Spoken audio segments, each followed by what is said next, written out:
여호수아서 전체가 신앙생활을 어떻게 해야 되는지를 알려준다고 할 수 있어요. 여호수아서 3장은 요단강을 건너는 이야기죠. 요단강을 이제 건너고 나면 곧바로 가나안 땅에 진격을 해야 되는데 하나님이 이제 세 가지 그 의식을 치르게 해요.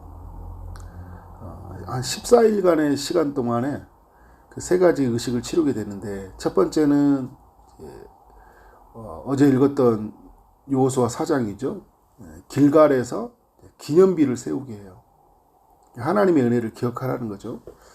두 번째는 이제 오늘 이제 5장인데 이 길갈에서 할례 의식을 행하게 해요. 그리고 세 번째는 또 여기 길갈에서 유월절 행사를 치르게 하죠. 오늘 여러분 5장 1절을 보면 요단 서쪽에 아모리 사람의 모든 왕들, 가나안 사람의 모든 왕들이 어떻게 해요? 요단강을 건너오는 이스라엘을 보고 어떻게 해요? 마음이 녹았고 정신을 잃었다고 이야기를 하잖아요. 이제 전쟁을 준비하고 있거든요. 그 나라들이 있는 사람들이. 그런데 여러분, 하나님이 어떻게 하고 있어요? 잠깐 멈춰 세우고 있는 거예요. 어떻게 보면 멈춰 서 있는 동안 쳐들어올 수 있잖아요. 그 야곱의 그 아들들 레이하고 시므온이 그 세겜 족속을 칠 때 어떨 때 쳤어요? 할례를 치르게 한 다음에 그 종족을 다 멸절해 버렸잖아요.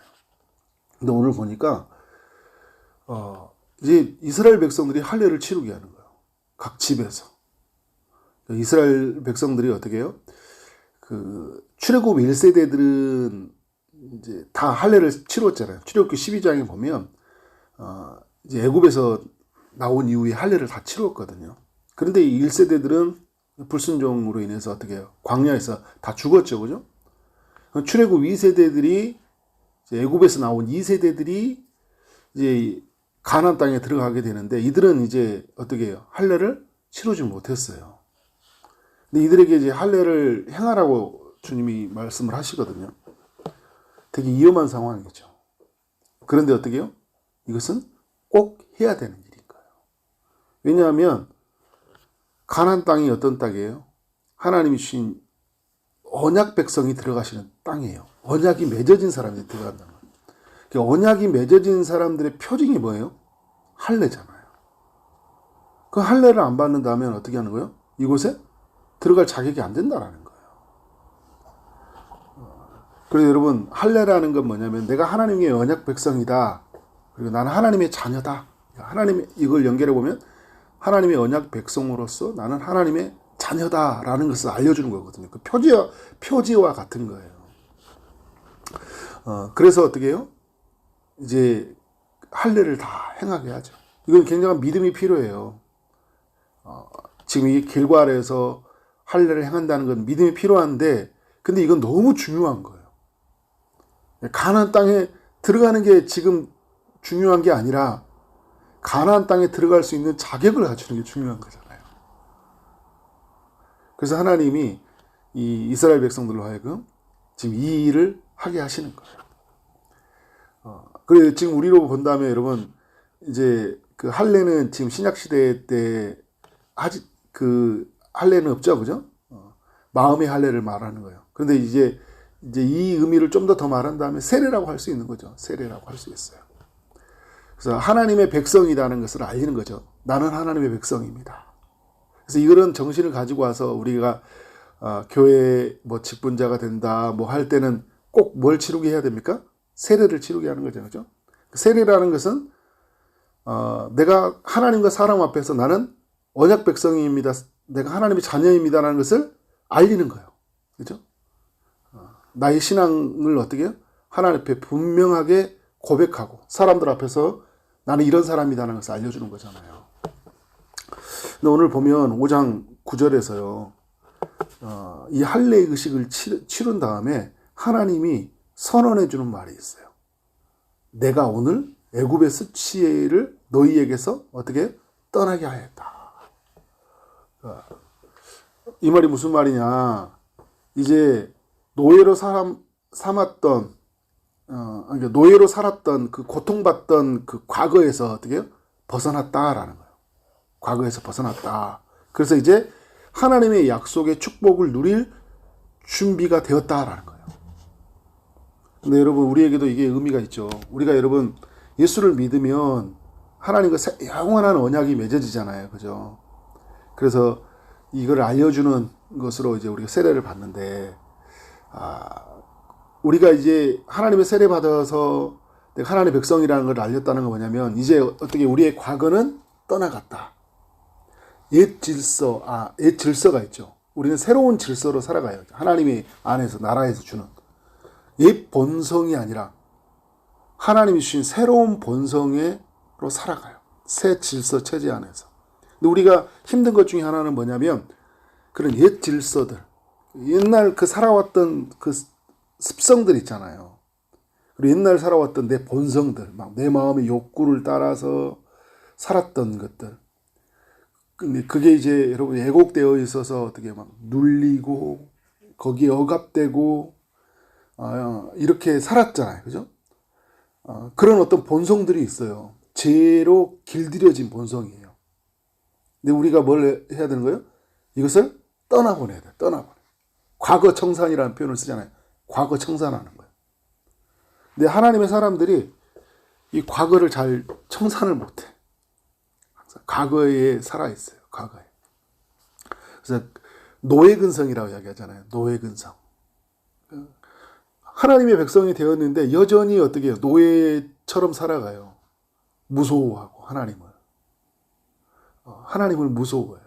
그리고 하나님 안에서 주시는 하나님이 나와 함께 하시고 은혜 주시는 것들을 누리지 못하고 뭔가 얻지 못해서 이제 여러분 가나안 땅에 들어가는 축복을 얻는 사람이 되었잖아요. 이제 그죠? 이제 하나님의 나라가 시작이 되었어요. 우리 안에서. 그죠? 구원의 날이다. 그죠? 은혜의 날이라고 이야기하잖아요. 그러면 내가 이걸 누려야 되는데 어떻게? 나는 과거에 살고 있는 거예요. 나는 여전히 불안해요. 미래가 불안해요. 내 인생이 불안해요. 불안함이 있죠. 그죠? 그런데 중요한 게 뭐예요? 하나님이 나를 샀다라는 거예요. 그리고 나를 하나님의 나라 안에 나를 넣으셨다라는 거예요.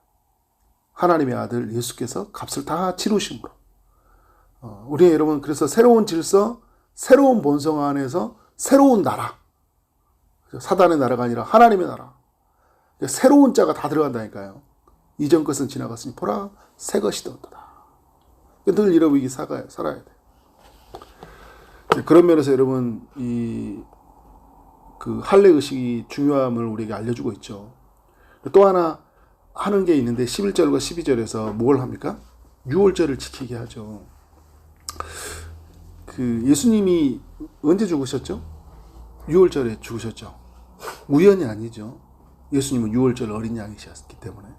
자, 이스라엘이 가나안 땅 진격을 앞두고 있는데요. 이제 곧 진격을 하잖아요. 근데 이때 유월절을 하는 것도 이거 우연일까 아닐까요? 우연이 아니죠. 그러니까 애굽에서 나온 이후에 애굽에서 나올 때 뭘로 나왔죠? 유월절로 나왔잖아요. 그죠? 자, 그리고 이제 가나안 땅에 무엇으로 들어가는 거예요? 유월절을 보내고 들어가잖아요. 그죠?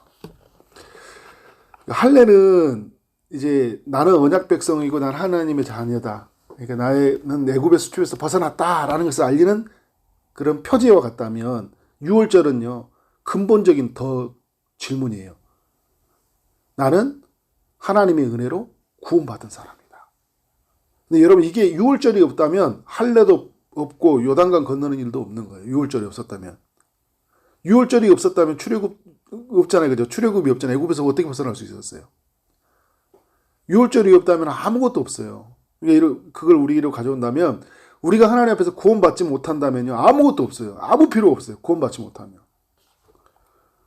구원받지 못하는 세례 의식이 무슨 의미가 있어요? 내가 예수를 주라고 고백하지 않고 막 세례만 갖다 주는 게 무슨 의미가 있어요? 교회 공동체 생활, 예배, 전도, 선교, 구제 이게 무슨 의미가 있어요? 구원받지 못하는 거. 내게 구원받은 사건은 너무너무 중요해요. 그래서 이스라엘 백성들은 더 근본적인 이야기로 가는 거예요. 너희는 구원받은 사람이다. 왜 어떻게 구원받았어요? 어린 양이 피가 흘림으로 어린 양의 살이 이스라엘 백성들의 양식이 되어줌으로 말미암아 이스라엘 백성들이 구원을 받았잖아요. 오늘 우리 신약 시대로 가져오면 예수님이 피를 흘리심으로 그가 우리에게 그의 살을 먹이심으로 우리를 어떻게 했어요? 구원 얻게 하셨잖아요. 그러니까 이게 너무 중요해요. 구원받은 감격으로 사는 거. 나는 예수의 피로 말미암아 내가 죄로부터 씻음을 받았다. 하나님의 자녀가 되었다. 하나님의 약속 언약의 백성이 되었다. 이후로 이제 나에게 주시는 그 사명들이 다 의미가 있는 거예요. 그래서 여러분 늘 우리는 6월절 어린 양이신 예수 그리스도의 그 일하심들을 기억해야 돼요. 그때마다 우리는 겸손해지죠. 우리 인생 속에서 뭘 이것저것 하려고 할 때마다 다시 이것으로 들어가는 거예요. 나는 하나님의 은혜로 구원받은 사람이야. 어떻게 나 같은 사람이 하나님의 은혜, 내가 구원받을 수 있을까? 이것은 하나님의 은혜다. 은혜다. 그렇죠? 이걸부터 시작하면 여러분 우리의 삶은 다시 안전해지는 거예요. 근데 이걸 잊어버리니까 힘든 거예요. 내가 구원받은지 모르고 내가 어떤 은혜를 입은지 모르고 그냥 내 마음대로 사바라바를 때가 엄청 많이 있잖아요. 초심으로 돌아간다는 것은 가장 중요한 중에 하나가 뭐냐면 주님이 나를 구원받았던 그 사건으로 돌아가는 거예요. 그러니까 여러분 6월절을 이야기하셨고 끊임없이 그래서 매년마다 6월절을 지키라는 거죠. 구원받았던 첫 번째 사건으로 늘 우리의 마음을 향하게 하는 거죠. 그리고 나서 여러분 이제 그 할례 기념비를 이제 다 정리하면 기념비 세웠죠. 할례 의식 치렀죠. 그 다음에 6월절을 보냈죠. 한 14일간의 여정이었어요. 근데 이 14일간의 특별한 여정이 막 동안 무슨 일이 일어났나요? 일어나지 않았나요? 아무 일도 일어나지 않았어요. 하나님이 자신의 내 백성들을 여전히 보호하고 있다는 것을 알려주고 있죠. 중요한 것을 일깨워 주시면서. 근데 여러분 이제부터 어떤 일이 일어나냐? 하나님의 이제 역사가 일어나요. 가나안 땅을 향한 진격의 여정이 이제 시작되는 거죠. 두 가지 일을 보여주고 있는데 오늘 5장에서 첫 번째는 뭐냐? 12절의 말씀 보니까 그 땅의 소산물을 먹은 다음 날에 뭐가 그쳤다고요? 만나가 그쳤다. 그러니까 이제 가나안 땅에 이제 있는 소산물을 먹었어요. 근데 이들이 심지는 않았어요. 근데 가나안 땅이 이제 하나님이 주신 땅이니까 취하게 되면서 어떻게 돼요? 먹게 되었죠. 뭐가 그쳤어요? 만나가 그친 거죠. 이 만나는 광야에서 내리는 식탁 음식이잖아요. 그러니까 이제 약속의 땅에서는 이제 양식이 바뀌어진 거예요. 소산물로 난 양식으로 먹는 시대가 되었다라는 것을 알려주고 있는 거죠. 광야는 이제 끝났다라는 거예요. 이제 새로운 삶은 시작되었다는 거예요. 할례는 뭐예요? 애굽은 이제 끝났다라는 거예요. 어떻게? 이제 약속의 땅이 시작되었다. 다 의미가 가지고 있는 거죠. 광야는 끝났다. 애굽도 끝났다. 이제 어디의 삶이 시작됐다? 가나안 땅의 삶이 시작됐다. 오늘 우리도 마찬가지예요, 여러분. 이전의 것은 다 지나갔어요. 끝났어요. 하나님 나라의 삶이 시작되었어요. 예수님이 오셔서 하나님 나라가 시작되었다. 천국이 시작되었다. 이러잖아요. 이걸 알면 얼마나 은혜가. 지금 여러분 신약시대에 가져오면 어떻게 돼요? 이제 우리가 떡으로만 사는 시대가 아니라 예수님이 자신이 진 살을 떼어주시고 피를 흘려주심으로 영원한 양식이 되어주시잖아요. 피와 살이 오늘 우리에게 의미는 뭐냐? 성찬을 통해서 하나님의 은혜를 누리는 것도 있지만 끊임없이 그리스도께서 성령을 통하여 교회에게 하나님의 백성들에게 말씀해 주시잖아요. 그 말씀으로 양식을 삼게 하시거든요. 여러분 어떻게 해요? 주님이 주시는 말씀을 먹으면 배불러요? 배고파요? 배부르잖아요. 주님이 주시는 그 음료를 오늘 또 말씀해 주실 때 교회에게 오늘 또 여러분 찾아오셔서 임재하셔서 말씀하실 때 목말라요? 아니면 갈증이 사라진가요? 갈증이 사라지잖아요. 이제 무슨 시대가 되었다는 거예요? 그리스도께서 주시는 양식으로 먹는 시대가 되었다라는 거예요, 지금. 이제 새로운 시대죠, 그죠? 근데 여러분, 모든 게 다 은혜예요. 왜 그러세요? 광야에서 만나를 내린다는 것은 하늘의 문을 열어서 진짜 할 수 없는 기적을 보여주시는 일이잖아요. 이건 하나님이 하시는 일이에요. 자, 그러면 가나안 땅에서는 그냥 땅에 심으면 나는 거예요? 하늘에서요, 비를 비춰주지 않으면, 햇빛을 비춰주지 않으면 양식이 날 수가 없어요. 오늘도 마찬가지. 그리스도께서 친히 우리 가운데 임재하지 않으면요, 우리 가운데 임하지 않으면 하나님의 양식을 먹을 수가 없다니까요. 말씀을 들어도 아무런 느낌이 없잖아요. 임재하셔야지 되는 거예요. 이게 그래서 여러분 다 뭐예요? 하나님의 은혜인 거예요. 은혜다, 은혜다. 놀라운 걸 알려주고 있죠. 또 여러분 보면 어떤 걸 알려주고 있어요. 하나가 만나가 그치고 난 다음에 군대 장관이 나타나잖아요. 근데 이 군대 장관을 보니까 막 칼을 들고 있잖아요. 빼어 손에 들고 마주 서 있는지라. 그러니까 여호수아가 네가 적이냐 우리 편이냐 이야기하니까 나는 여호와의 군대 장관으로 왔느냐. 무슨 말이에요? 이제 가나안 땅 이제 진격해야 될 때 누가 지휘하겠다라는 거예요? 하나님이 보낸 사람이 지휘하겠다라는 거예요. 근데 오늘 보면 내 발에 신을 벗으라고 여호수아 얘기하잖아요. 이 이야기가 누구에게도 있었죠? 모세에게 있었잖아요. 호렙산에서. 근데 모세가 그것을 봤을 때 하나님이라는 고백을 하거든요. 하나님이 친히 이 땅 가운데 현현하셨던 모습. 그래서 여러분 구약으로 위에서 오신 예수 그리스도라는 표현을 써요. 그러니까 아직 육체로 오시지 않았지만 구약에서 이미 예수님은 이미 영원 전부터 계신 분이시니까 그러니까 주님이 오셨다라는 거예요. 무슨 말이에요? 내가 너 싸워서 내가 너희를 위해 싸우러 왔노라. 그죠? 주님이 지휘하시고 주님이 싸우시고 그리고 주님이 어떻게 해요? 군대 장관이 제장 앞에서 싸우는 거예요. 우리를 앞에서 이끌어 가시는 요단강에서 건널 때 주님이 앞서서 가시잖아요. 그죠? 오늘도 어떻게 해요? 가나안 땅에 들어갈 때도 누가 앞서가는 거예요? 주님이 앞서가는 거예요. 그리고 주님이 싸우는 거예요. 그가 오셨다라는 거예요. 그러니까 가나안 땅의 여정은 이제 다 됐으니까 너희들 다 들어가. 너희들이 알아서 이런 게 아니라 어떻게? 내가 갈 테니까 나 따라와. 이거예요, 여러분. 신앙생활은 그거예요. 나 따라와요. 그래 나와 함께 가자. 내가 싸울게. 내가 너희의 대장이 되어줄게. 내가 앞서갈게. 그 주님 따라가겠습니다. 주님이 저와 함께 하심을 믿습니다. 주님이 저를 위해서 싸워주심을 믿습니다. 여러분 우리가 주님을 바라보고 믿을 때 그런 일들을 경험하잖아요. 그죠? 얼마나 은혜스러워요. 그러니까 여호수아 5장은 여호수아 전체도 그렇지만 여호수아 5장은 정말 우리의 신앙생활에 너무 중요한 그 가치들, 의미들 너무 많이 알려주고 있어요. 이런 이야기가 오늘 우리에게 일어난 줄 믿습니다. 그리고 오늘 또 이와 같은 이야기가 더욱 풍성하게 드러나는 삶이 되어지기를 주님 이름으로 축원합니다. 기도하겠습니다. 하나님 아버지 여호수아서 5장의 말씀을 통해 우리 모두에게 교훈하여 주시니 감사합니다. 주님 노예로 살아가던 우리 옛 본성에서 벗어나게 하여 주옵소서. 과거에 묶여 살지 않게 하여 주시고 지금 이곳에서 임한 하나님의 나라의 삶을 풍성하게 누리고 살아가는 삶이 되게 하여 주옵소서.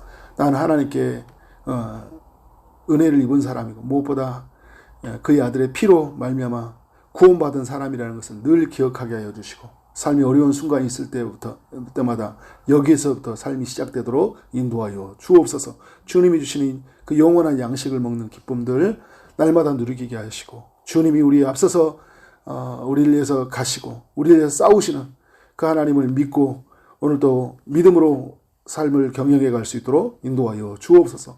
여러 기도 제목을 가지고 기도하는 모든 심령에 주님이 함께하여 주시되 육체의 아픔 중에 있는 이들에게 치료의 강선을 비춰주시고 취업을 준비하고 결혼을 준비하고 임신을 준비하고 또 출산을 준비하고 또 시험을 준비하는 모든 이들에게 은혜 베풀어 주옵소서. 예수 그리스도 이름으로 기도를 싸움나이다. 아멘.